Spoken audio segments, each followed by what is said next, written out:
Let's have a conversation. MMH Movement presents Fill My Cup.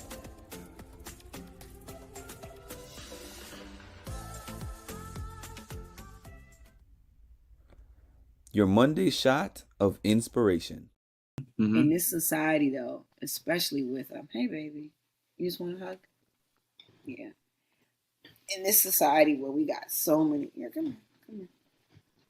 We got so many people that are so quick to like just point out your deficits. Like, oh, you got all this in your pocket, all this in your cup, or you don't have enough in your cup, your teeth are too yellow, your pecs are not peckable, or not impeccable, whatever. Not impeccable. I like that. Whatever the thing is that one can point out that just ain't enough. At the end of the day, it's only you. It's just you. It's you and your heart. It's you and what you want to leave behind. For me, it's me and all of them, of course. You got to be able to drink what you put in your cup. You got to be able to be all right with it. Some days, like I said, you may feel empty, but remember, you're not, because you're alive. You're still here to take breaths and help people out. And I remember, when you wrote to me that day and you were going through some things, it was really, really tough. It's like sometimes if people just open up their hearts to respond when people write them, just be responsive, not just, oh, this was great, thank you, or I hope you feel better, or TTYL only. Yeah. It's like respond to a person as if you were going to respond to yourself. So some of that was for you, Mark, and then some of it was for me, just to be reminded that, when sometimes we can itemize our lives in ways that are just really unfair to ourselves. We got a whole lot more than what we give ourselves credit for. And there's somebody out there that wishes they could be you. They wish they could have, music and mental health hanging from their wall and a working computer and, these pecs that can, lift huge tires, push heavy things and. Hey, what's up, everybody? Good morning. That video I just happened to add because it was relevant to the topic of Fill My Cup. Actually, there's a whole segment at the end of my conversation with Ayana from a couple of years ago where she was specifically talking to me about just this subject. Maybe that's the reason why it's been in my head to make something like this, a segment like this called Fill My Cup for Mondays. Because I remember actually I reached out to Ayana, not anything about an interview or anything like that. I told her that I was going through a challenging time with my dad when he first got his stroke and he first had his diagnosis of vascular dementia. So I expected her to say like, I'm so sorry or something like that. But she actually gave me a lot of different positive things that she said. She said she's going to say a prayer for me and my family. She gave me a lot of advice. She talked about, what that experience was like when her mother got sick. And I think she had said another family member had passed during that time period of COVID. So it was just a lot. So it was nice to actually reach out to somebody and tell them like, hey, you inspire me. Thank you for what I've seen of you on this show. And then they actually provide you with something to take with you. So that's what I try to provide for this segment. I know a lot of people wake up on Monday morning. Not everybody, because somebody will say, oh, I love Monday mornings and I love getting up on Monday morning. But a lot of people, they have their weekend time where they try to relax, decompress, or, they try to do something fun that is not work. And then the time seems to just fly by. And then we reach Monday And then we share all the memes. I've already done so. Like, here we go. It's Monday again. But the original topic that I was going to say is that the mind is a powerful thing.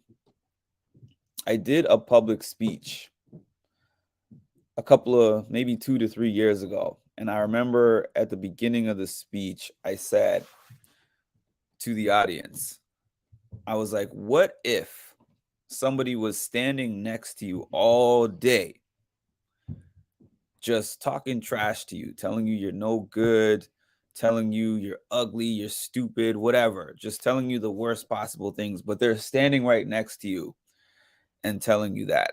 And the first person who responded to me was like, I would punch him in the face.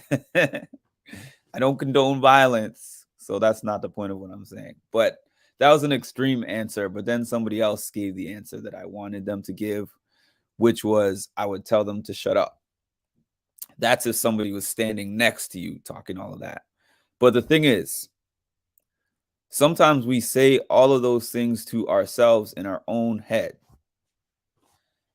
And we don't tell ourselves to shut up. And we need to treat ourselves the same way that we would treat somebody else doing the same thing to us on the side. Because like they say, 80% of our subconscious thoughts are negative. So we have to consciously retrain our brains and reframe everything so that we don't sit there with those negative thoughts all day and then they become solidified and we just start to believe all those things that we hear. I remember like years ago, I used to love this show called Wives Swap, I think it was called, where they would have two families and then they would switch the wives. And then for, I don't know, a week or something, one wife would go with the other family and one wife would go with the other family. And then they would raise the family or do the things that they traditionally do in their household, right? So I remember this one episode. There was this mom that went to this other family where they would just like get up and just go about their day. And they were pretty negative. They were sarcastic. They used to roast each other like how they do on Roseanne back in the day. It was like, it looked like that type of family. So this other mom that came from the other family, she would compliment them. She would get them up in the morning and she had these like note cards, these flashcards, and they would have things on them like, you are beautiful, you are strong, you are great, you are tough, you are amazing, you are lovely. You know, it had positive affirmations written on the card. Back then, I thought that was stupid because I would never do something like that back then. But I remember the kids, they were laughing at that lady like, what is she on? But she would make them get up in the morning, this other family, she'd make them get up in the morning and read the flashcards out loud and say it loud. So the son and the daughter of, you know, the other mom that went to the other house was holding up the cards. We're holding up the cards and kind of making a joke out of it. Like, I am strong, I am tough, I am great. But then they'd be snickering to each other afterwards. Like, you know, what is this lady making us do? But then I remember after like day 2 or 3 or whatever, they were like, I have to admit, saying those things, getting up in the morning and like saying those things and reading those flashcards, and then, you know, having a mom who was like, you guys are great, wonderful job. You know, the mother was like using positive affirmation. Sorry, it's Monday. The mother was using positive affirmation and they were using positive affirmation. And in that short time, it was making a difference. And I believe the other mom that went to the other house, those kids got up and it was just like, here's breakfast, kids, go to school. And those kids were like, man, I miss my mom. I miss the person who reminds me like to tell myself that I'm great and to tell myself that I'm going to do good things in the world and to tell myself that I'm good looking, to tell myself that I'm tough, that I'm strong, whatever.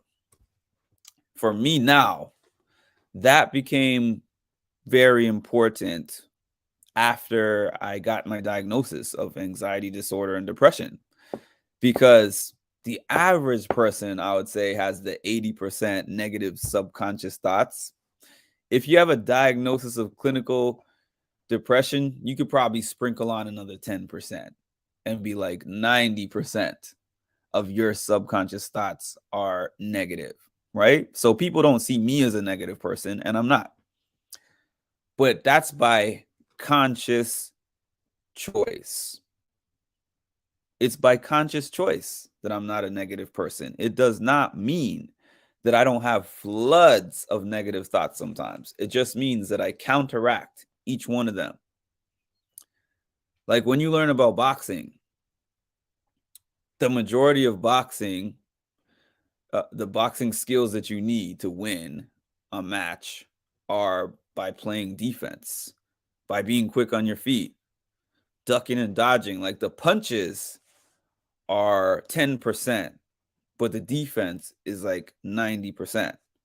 So how I'm tying that in and relating that is like, it's not about not having negative thoughts, because you're going to have them, period. There's nothing that you can do about that. Everybody's going to have them. Even the most positive person you've ever heard in the world, if they sit down and just sit and let any thought come to their mind, they're going to have plenty of negative thoughts. It's just a matter of literally being able to listen to that thought and tell it that it's invalid.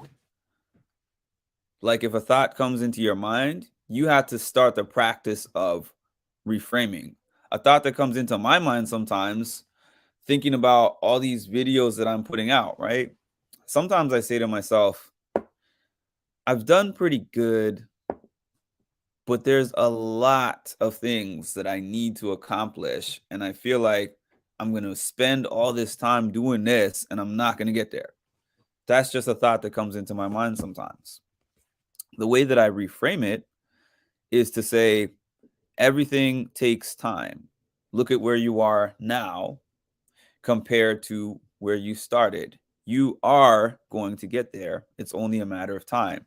And you'd be amazed at how saying something like that as a response to yourself out loud makes your brain start to work towards getting that thing that you wanted, or at least flips around the way that you were thinking in that moment. Some people try to tell you like, drown out that thought or don't think about that. It's not going to happen. It's not going to happen. You have to learn to be able to sit, hear that thing that is being said by your mind, and then push it out by reframing it. It's a state of mindfulness that you need to have to be able to acknowledge whatever you're thinking and to be able to reframe it.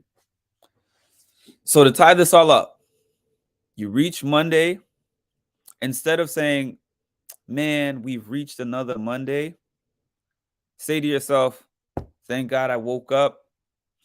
I'm here for another day. I love Mondays. Monday is going to be great. And you may not feel that immediately the first time you say it, but with practice and time, you're going to start feeling it a little bit more and a little bit more. And then one day you'll wake up in the morning and you're like, I don't know how this happened, but I feel good today. That's just the way that our brains work. They're very powerful. They can either be a very powerful tool or a weapon, depending on how you use it. This is the first segment of Fill My Cup Live. Sometimes I'll be doing them live. Sometimes I'll be doing them pre-recorded. Let me know what you think of each. As always, thank you guys for tuning in. And I appreciate each and every one of you. Talk to you soon. I want to take this time to thank everybody for their support of myself, Mark, and the music and mental health movement. Please take this time to like, comment, subscribe, and hit the notification bell to get notified of when I drop some more great content. Thank you.